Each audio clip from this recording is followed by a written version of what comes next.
I'm not coming back. I found someone better. Your things are in storage. That was the message lighting up my phone at 11:42 p.m. on a quiet Thursday night. My name is Leonard Kessler. I'm 54, standing in the kitchen of the condo I shared with my wife in Des Moines, Iowa. Dana, my wife of 15 years, was supposed to be on day 4 of a girls' trip to Palm Springs. Attached to the message was a screenshot of a bank transfer, $118,000 moved from our joint savings account into her personal one. I calmly set the phone down, took a sip of my now-cold coffee, and stared blankly at the cabinets. 15 years, reduced to 2 lines of text and a financial receipt. I'm a forensic accountant by trade. I make a living noticing the things others miss. Tiny red flags, minute inconsistencies, suspicious patterns. I saw this coming. Her weekends away kept stretching longer. She bought clothes I never saw her wear. Calls would go quiet the moment I stepped into the room. But I never said anything. Maybe that was my first misstep. Or maybe my real mistake was marrying someone who thought my job was just spreadsheets and calculators. Dana never cared about what I did. I don't need to know the details, she'd always say. As long as we're living comfortably, that's what matters. I opened my laptop, the one tied to an email account Dana never knew about. 3 new security notifications pinged in. Someone had tried to change the passwords on several accounts. Dana was being methodical. I had to admit, it was thorough. I admired the effort, in a way. I sent a simple reply. Good luck. Then I picked up the phone and dialed my brother. Remember that backup plan we came up with 5 years ago? I asked. He answered without hesitation. Yeah. You think it's time? It's time, I said. She just made her move. I glanced at the wedding photo still hanging in the hallway. One of the few remaining pictures that had both of us in it. I should have noticed that, too. I met Dana Bowman at a University of Iowa alumni mixer. I was 38, freshly divorced from a short-lived marriage, and entirely focused on growing my forensic accounting firm. Dana was 34, full of energy, ambitious, and completely uninterested in my work. I don't care how it works, she used to say when I tried to explain how I uncovered embezzlement schemes or flagged irregularities in client books. Just make enough so we can live well. We married a year after we met. I funded her dream, a boutique yoga studio. Every penny came from my personal savings. When she wanted a bigger home in a better zip code, I agreed. When she craved luxury cars and 5-star vacations, I wrote the checks without complaint. I remember my father giving me a quiet warning one summer as we repaired the deck at his lake house. Hammer in hand, he paused and said, "Son, your wife burns through your money fast. Just make sure she respects how you earn it." I laughed it off at the time, but the word stuck. Around year 6 of our marriage, I started shifting things quietly behind the scenes. No shady moves, just safeguards. I formed 2 LLCs, set up trust accounts, invested in crypto before it hit mainstream. I also began holding international client funds offshore. Dana knew about our joint checking and savings, but nothing beyond that. As her social media following ballooned, so did her distance from our life. She posted fitness tips, inspirational quotes, and endless selfies with her tribe. First, it was weekend retreats. Then full weeks away for wellness intensives. You wouldn't enjoy it, she told me once. It's all green juice and yoga talk. Last Christmas, she forgot my birthday. The next day, she handed me a pricey watch. Sorry, I've just been so swamped with the studio expansion. I accepted the gift. But later that night, I finalized the contingency plan Jason and I had drafted years earlier. The signs had been there for a while. I just didn't want to connect the final dots. The morning after Dana's message, I rose at dawn like always. Old habits linger, even after emotional earthquakes. I made coffee and sat down at my computer, my custom-built financial platform, used for both clients and my personal accounts. With a few keystrokes, I initiated our protocol. First, I froze every shared financial account. Then I placed a fraud alert on the $118,000 transfer and called a contact at the bank to speed up the investigation. I gathered all evidence, account activity, unauthorized access attempts, and forwarded it to my attorney along with a formal request to begin divorce proceedings. Then, I made one more call. "Mom," I said, trying to keep my voice even. Dana left me, took our money, moved my things out while pretending to be on vacation. She paused. "Leonard, I'm sorry, but I can't say I didn't see this coming. What are you going to do?" "What I've been planning to do for years," I said. "Protect what's mine." An hour later, Dana's name flashed on my phone. I ignored it. Then came 10 more calls. Then a message. "What did you do?" The money's gone. None of my cards work. I didn't reply. Instead, I drove to the storage facility mentioned in her original message. Using the gate code she'd sent, I found 2 boxes labeled with my name. Clothes, my old laptop. But the rest, family photos, sentimental heirlooms, my father's watch, gone. That's when something inside me snapped. This wasn't about money anymore. This was about being erased. I pulled into a quiet coffee shop parking lot and brought my laptop inside. With a hot cup in hand, I opened the device and logged into several investigator-level financial databases, tools I had access to thanks to my professional certifications. I typed in the name, Trey Harmon. The man Dana had been tagging in dozens of filtered gym selfies. The so-called better man she'd left me for. In under an hour, the puzzle pieces locked into place. Trey wasn't a success story. He was a facade. His gym was drowning in debt, clinging to life with 3 maxed-out business credit cards, a commercial lease he was months behind on, and 0 positive cash flow. Even more interesting, Dana had co-signed a car loan for him just 2 months ago. That was the tipping point. I didn't feel rage. I felt clarity. For the first time in years, the fog lifted. I drove to a downtown hotel, checked in under an alias I'd used during past investigations, and sat down with a yellow legal pad. Step by step, I outlined my next moves. By Monday, I walked into my office like it was any other week. My assistant, Valerie, looked up from her desk, eyebrows raised. "Leonard, I didn't expect you in today. Dana's been calling nonstop since Friday. Did she leave a message?" "Only that there was a banking issue, and she really needed to talk to you. Urgently. If she calls again," I said evenly, "please tell her she can contact my attorney by noon." That bought me a few hours. Unfortunately, Dana wasn't one to back down easily. A short time later, the receptionist buzzed me. "Your wife's here. She insists on speaking with you. In person." I sighed. Of course she was. I stepped into the lobby. There she stood, designer shades pushed up into her styled hair, coordinated yoga outfit, and that familiar smile she'd worn for 15 years when she wanted something. "Leonard," she called, voice a little too loud. "There's been a big misunderstanding with the bank. Our accounts are frozen." "It's not a misunderstanding," I said, low enough for just her to hear. "You moved a significant sum from a shared account into your own without consent. The bank flagged it." Her smile twitched. "But it's our joint account. I'm your wife. You're my soon-to-be ex-wife," I replied, "who cleared out our savings and informed me via text you've found someone better. That's not a financial misunderstanding. It's misconduct." Her voice dropped. "You can't do this. I've already made deposits on a new place. Trey and I have commitments." "I know all about Trey," I said. The blood drained from her face. "You're spying on me?" "No. I'm protecting myself. From fraud." Her mask cracked. "I'll fight this. I'm entitled to half." I gave her a steady look. "Half of the joint accounts?" "Sure. But you seem to think that's all there is." She blinked, confused. "What are you saying?" "You'll find out during discovery," I said, turning away. That afternoon, my lawyer forwarded me an email from Dana's newly hired legal team. They demanded immediate access to all financials and warned they'd expose potential irregularities in my practice if I didn't comply. Classic bluff. I sent one reply. "Proceed as planned." By that evening, my phone was buzzing nonstop. Messages from mutual friends began pouring in, asking why I was being spiteful and vindictive. Not one of them asked where Dana had really been during her so-called trip. No one asked about the money. I didn't respond. Instead, I went to my regular gym, the No Frills community one, not Dana's posh studio or Trey's influencer hotspot. I lifted until my arms felt like jelly, then walked back to the hotel and slept deeper than I had in weeks. The trap was closing, but this time, it wasn't around me. 3 days later, my attorney called. "We've uncovered something," she said. "You may want to sit down." I was already sitting, pen in hand. "It turns out Dana has been funneling money out of your joint account for over a year, quietly, in small increments at first, then more aggressively. It totals just over $80,000. To where?" I asked, though I had a hunch. "Several destinations. Some to her personal savings, but the majority was funneled into a business account, an LLC registered under the name Trey Harmon." I closed my eyes for a moment. "She used our marital funds to prop up his failing business?" "Yes," my lawyer confirmed. "That makes the case stronger. We can include financial infidelity in the divorce filing. The bank fraud case also becomes more compelling."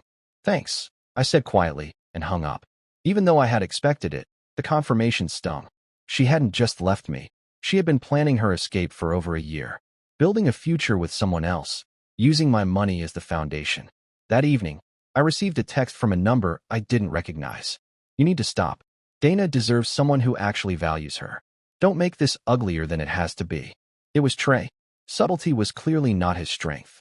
The next morning, I paid a visit to the one person who could help me uncover everything legally and quickly, my brother, Jason.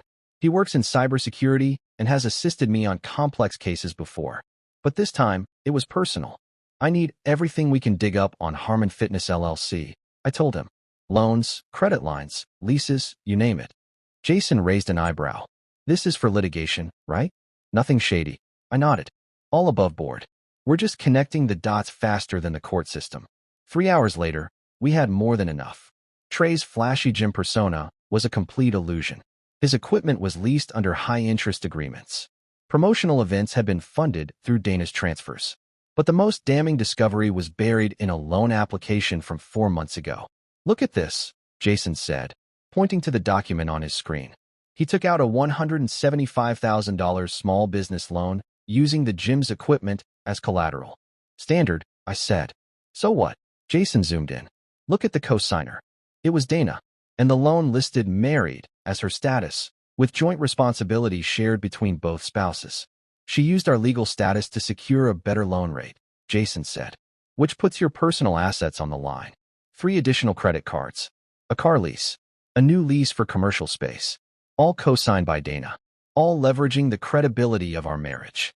I stood and walked to the window. Outside, kids played in a nearby yard, blissfully unaware of how adults could dismantle each other's lives with paper trails. She has no clue what she's done, I said, and neither does he. The following morning, I met with my lawyer in person. I laid out every piece of evidence we'd compiled. I want to move fast, I said, before either of them understands the danger they're in. She reviewed the documents and nodded.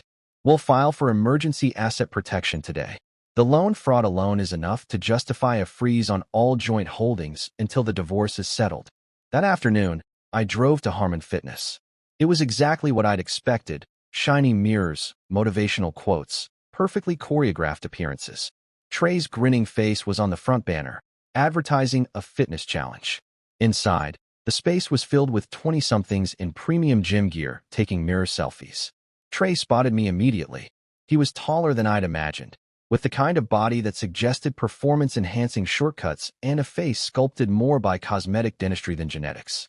Leonard, he said, extending a hand, all smiles. Dana's told me a lot about you. I'll bet she has, I replied, ignoring the handshake. We need to talk. In private. His smile faltered, but he nodded. Sure. This way. He led me to a small office with glass walls and a fake bamboo plant in the corner. What can I do for you? He asked once the door was closed. I placed a folder on the desk between us. These are the financial documents tying you and Dana together. Loans, leases, credit cards, all of which were co-signed using our marriage as financial security. He picked it up and leafed through it, confusion slowly spreading across his face. I didn't know. Dana told me it was all legitimate. She said she handled everything. Maybe she did. But the banks granted those approvals based on our combined assets. Assets she no longer has access to. His face turned pale. What do you want from me? Nothing, I said. Just figured you deserved a heads up. The banks will come calling soon, and they won't be patient. She said you were loaded, he muttered, anger bubbling in his tone. That money was no issue for you. I stood up. It was never about the money, Trey. It was about trust. And she broke it. Before I walked out, I turned back one last time. One more thing. When Dana moved out, she took a few things that meant a lot to me. Photos, keepsakes, my father's watch. Items you can't replace with money. I'd appreciate them back. He nodded, silent. The next day, a courier arrived at my hotel. Inside the cardboard box was everything I had asked about. My father's watch, a bundle of old photo albums, and a few other keepsakes that had been missing. There was no note. No apology. Just the box. Later that afternoon, my attorney called with an update. The emergency asset protection was approved, she said. All joint property and finances are officially frozen until the divorce is finalized.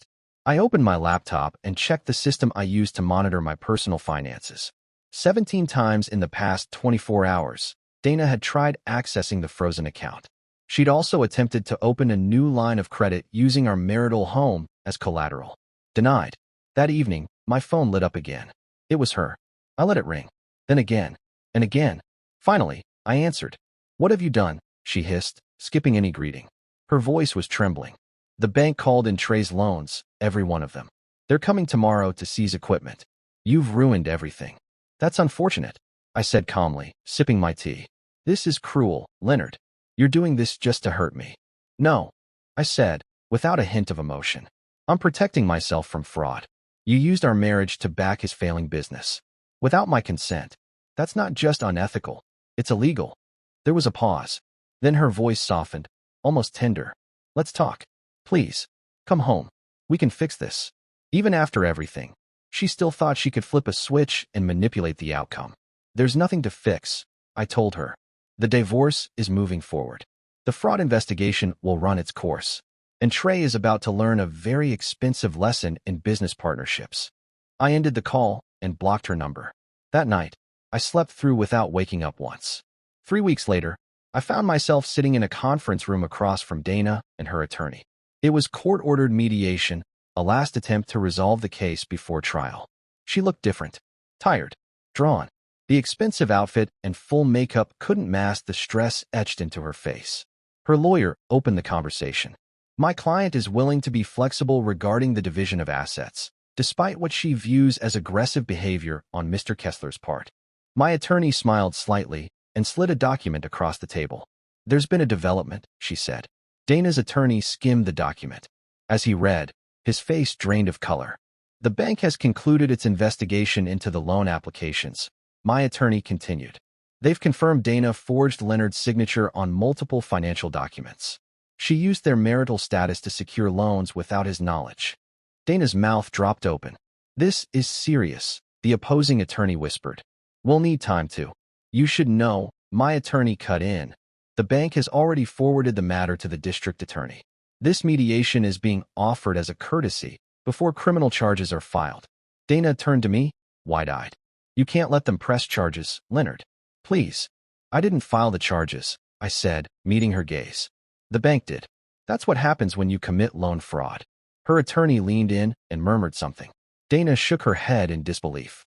"If Ms. Bowman signs the proposed settlement agreement today," my lawyer said, "Leonard is willing to submit a statement to the bank acknowledging that while he did not consent to the loans, he believes there was no malicious intent. This could help mitigate criminal implications. In exchange," she added, "Mr. Kessler will also forego pressing charges for theft of personal property and the unauthorized withdrawal from the joint account." Dana stared at the table for a long moment. Then, without a word, she picked up the pen and signed. As the ink dried on the settlement agreement, Dana still looked dazed. She had expected drama, tears, maybe even groveling, but not consequences. And certainly not this quiet, deliberate dismantling of everything she had schemed to build. "The terms are generous," I said, keeping my voice calm. "You keep your yoga studio. It's profitable. You keep your car, your personal possessions. But there's no alimony. And you assume full responsibility for the debts you took out using my name." She barely nodded. "And Trey?" she asked, her voice little more than a whisper. "My attorney has no obligation to him," I said. "His financial troubles are his alone now. Without my assets backing those loans, I'm sure the bank is moving forward with repossessions." She didn't respond. Dana signed the final page, slid the papers across the table, and stood without a word. But just before leaving, she touched my arm lightly and looked up at me. "I never thought you'd actually fight back." "For years," I said, meeting her gaze, "I chose peace over conflict. But I never chose to be used." Then I turned and walked out. A month later, I moved out of the hotel. I bought a modest craftsman house just outside downtown Des Moines. Nothing fancy, but solid, with enough small projects to keep my hands and mind occupied. It felt good to have something of my own again. Something quiet. Mutual friends kept me in the loop, though I never asked. Dana had left Iowa altogether, moved to Colorado, apparently. Her Instagram, once full of curated posts and glamorous shoots, had shifted to vague, inspirational quotes and photos of mountain trails. The comments were sparse now. Trey's gym? Sold to a corporate chain. Rumor had it he'd relocated to Miami to try and expand his brand. But nothing else about him was mentioned. The silence was loud. They never went public with what had happened. Of course they didn't. People rarely advertise their failures. One Saturday, my brother Jason dropped by to help me install new cabinets. We worked in a rhythm: measure, cut, level, mount. The kind of quiet that only comes with shared understanding. "Have you heard anything from Dana?" he asked, breaking the silence as we secured the last hinge. "No," I said truthfully, "and I doubt I ever will." "You know," he added, "with what she pulled, fraud, the forgery, you could have taken her for everything. Pressed charges. Gone scorched earth." I wiped my hands on a towel and shrugged. "And then what? Spend years in court? Watch her spiral? She's not my problem anymore." We nodded in quiet agreement and got back to work. That evening, I sat on the back porch with a glass of bourbon, watching the sun dip below the rooftops. The neighborhood was modest. Kids played on front lawns, neighbors waved from driveways. It felt human, something I hadn't realized I'd been missing in all those years spent catering to Dana's world of appearances. I thought about everything: 15 years of marriage, the slow erosion of trust, the gaslighting, the staged smiles. How long had I known something was wrong? And why had I ignored it? But none of that mattered now. I wasn't angry. I wasn't bitter. I was free. The next morning, I made a call to my office. "Put everything on hold," I told Valerie. "I'll be taking a couple of weeks off." She didn't ask why. She'd seen enough over the last few months to understand. I packed light. Just a duffel bag, a few essentials, and my fishing gear. Then I locked up the house, tossed my bag into the back of the truck, and hit the highway. No GPS, no deadlines, just the open road. My destination? A small cabin in northern Minnesota that my father used to take us to when we were kids. After he passed, it had sat mostly untouched. I hadn't been back since. Jason was right. Dad would have liked that I was returning. He'd always found peace there, casting lines into still water and letting the silence speak for itself. The first night at the cabin, I lit a fire and sat on the old porch swing with a blanket wrapped around my shoulders. The lake shimmered under the moonlight. Somewhere in the distance, a loon cried out. It wasn't just peaceful, it was real. I thought back to those early days with Dana, before things got complicated. Before the curated life and the empty parties and the perfectly edited photos. She had been fun once. Spontaneous. But somewhere along the line, she started performing for an audience I wasn't a part of. And I enabled it. For years, I kept the peace by staying quiet. By nodding, signing checks, agreeing to decisions I didn't believe in. I told myself I was being supportive, but really, I was just avoiding confrontation. Funny how the thing you avoid the most eventually becomes the very storm you have to walk through. And I walked through it. Prepared. I spent the next few days fishing, reading, and repairing little things around the cabin. Loose floorboards, stuck windows, leaky faucets. It felt good to build something again, even if it was just small fixes. I didn't check my phone. I didn't care what Dana was posting. I didn't wonder what Trey was doing. They were chapters I'd closed. By the end of the first week, I felt lighter than I had in years. Not victorious, not vengeful, just free. Not long after, I sent Jason a photo of a bass I caught. He replied with a thumbs up, and a dad would have been proud. On the 10th morning, I packed up the cabin. The air was cool, crisp with the smell of pine and wet earth. I took one last walk along the shore, letting the silence etch itself into memory. No regrets. No questions left unanswered. I had faced the wreckage and walked away intact. Driving back toward Des Moines, I felt different. Not just lighter, but sharper. More deliberate. Like I had finally reclaimed the version of myself that had gone quiet over the years. The house welcomed me with creaking floors and familiar shadows. I unpacked, brewed coffee, and stood by the window watching the neighborhood buzz with life. Kids on bikes, sprinklers watering lawns, someone grilling across the street. No luxury, no illusions, just real life. And that was more than enough. Weeks passed. At work, things returned to normal quickly. My clients never knew the chaos I had navigated just months prior. My assistant looked relieved to have the old me back, focused, precise, calm. Dana never reached out again. She didn't try to reopen old wounds or revisit what she'd lost. Maybe she was too proud. Maybe she'd finally realized I was no longer someone she could bend to her will. As for Trey, the gym saga ended quietly. The bank repossessed what it could. The rest was auctioned off. His Miami venture never took off. His name popped up occasionally in news blurbs about entrepreneurial setbacks, but it never gained traction. That part of the story had ended too. One Friday afternoon, Jason came by again, this time with a case of local craft beer and no tools in hand. "You good?" he asked, leaning on the porch rail as we watched the sunset. I nodded. "Yeah, I think I am. You ever think about dating again?" I chuckled. "Eventually. Right now, I'm just learning to enjoy my own company again." He raised a bottle. "To peace and clean slates." We clinked glasses. And that's where this chapter ends. Not with drama or revenge, but with something much rarer. Clarity, boundaries, healing. If you've made it this far, thank you for listening to my story. If you're going through something similar, just remember this. Silence isn't strength. Being prepared is. And no one gets to erase you from your own life. Not without consequences. Thanks for watching. Like, comment, and subscribe for more stories like this. You deserve the whole truth.